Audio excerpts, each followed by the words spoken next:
Well, Jim, our next question sent to CornyDriveThru at gmail.com from Danny Byers. I may have to change some of the words in this one.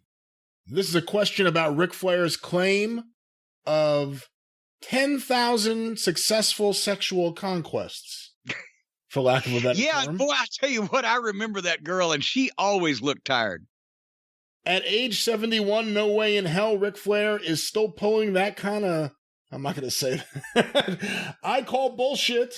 Well, no, he didn't say he was still doing it. He's happily married now to wonderful Wendy. Well, no, it says here he made the claim before the age of 68. So let's give him 50 years to hit that 10,000 mark.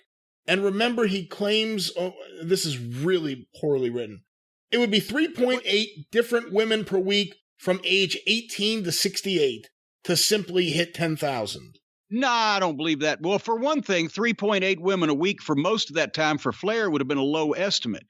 And do the math. Do you have a calculator in front of you? I got one in my drawer here, yes. Okay, there's 365 days in a year, right? Yes, there are. Okay, let's say there were some long trips. He was riding with other people. He just didn't have time. So let's say he was only with 300 women per year. Let's be honest about things. Are you being liberal with the amount of women that you're assigning to him? Well, but see, if you break it down into minutia. Did he have a different woman in every town?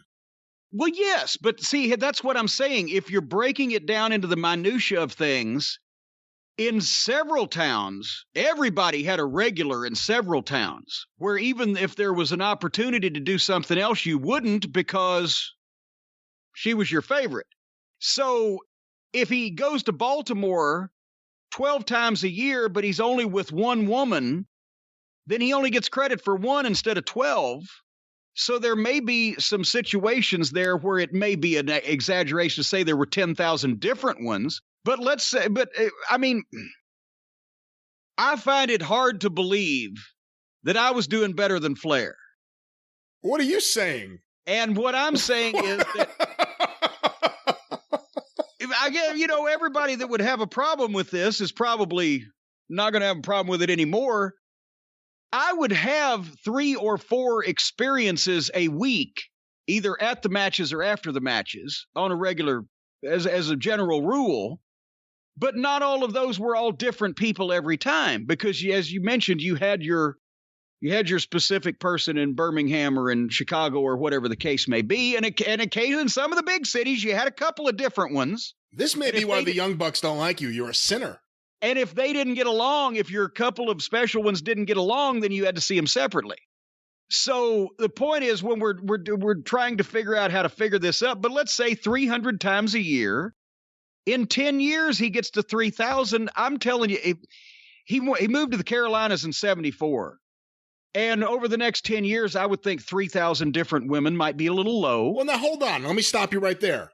Because I'm going to assume, based on his station in life, that he wasn't as successful in Minnesota before he came to the Carolinas, and that perhaps he wasn't instantly successful when he arrived as Rip Hawk's tag team partner. Actually, you would be mistaken there, young man, because Stan Lane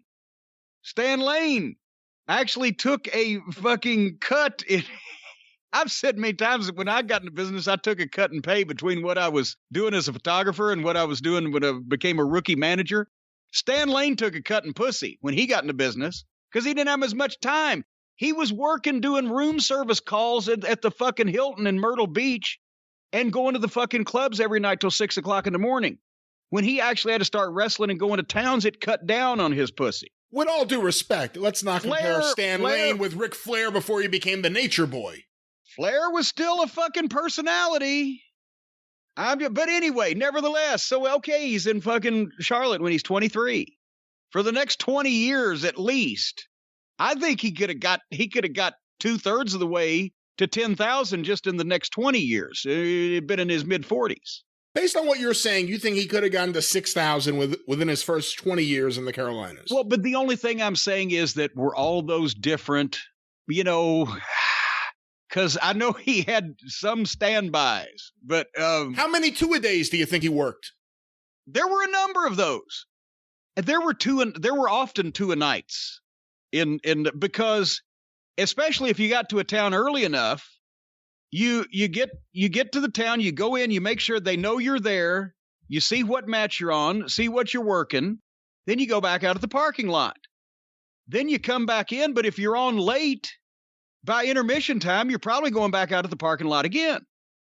Or if you're staying in that town, because that's the only time you really wasted everything in the parking lot was if you were driving back home and you did not have a hotel room. If you're staying in that town, then you've made other arrangements, or you may have done something at the building and then booked something else for the hotel room afterwards. But it was quite easy to have two a days or two at a times. Because that changes things. Because if you're saying and he also, goes to Baltimore and there's someone in the morning and someone at night, maybe someone at the arena, that's three people all of a sudden. Well, here's the thing also, as George Carlin once said, I never fucked a 10, but one night I fucked 5 2s. There could be a situation where if you're counting, if you're doing the statistics on this, everybody that's involved in the experience, regardless of whether or what happened between you, everybody that's involved in the experience may count, in which case I had like a fucking 13-person week one time, but that was because of the 4 at one time. So you never know about these things. Hold on, I'm pulling up something right now.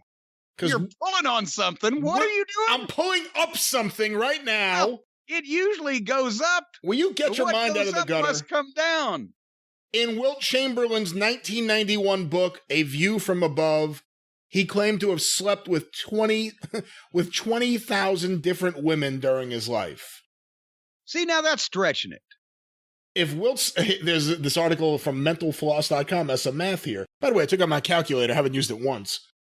If Wilt started out at the age of 15, from then up until the age of 55 when the book was published, he would have had 40 years to sleep with 20,000 women or 500 different women a year. Works out to roughly 1.4 women a day. So Ric Flair, if he's claiming 10,000 in how many years? Well, I don't know. I don't know if we determined when he made that. the claim. He was 68 when he made but that's in his lifetime. So now let's give him 50 years, 18 to 68. Okay. All right. So how the hell am I doing this? 10,000.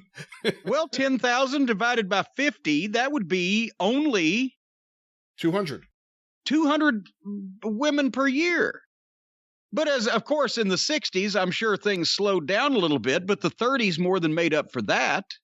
That's doable. Here's the other thing. What are the chances Ric Flair, who is known to drink, actually kept track of any numbers? He's not known for his ability to manage numbers well. He's just doing a broad extrapolation. Well, I guess I shouldn't say a broad extrapolation.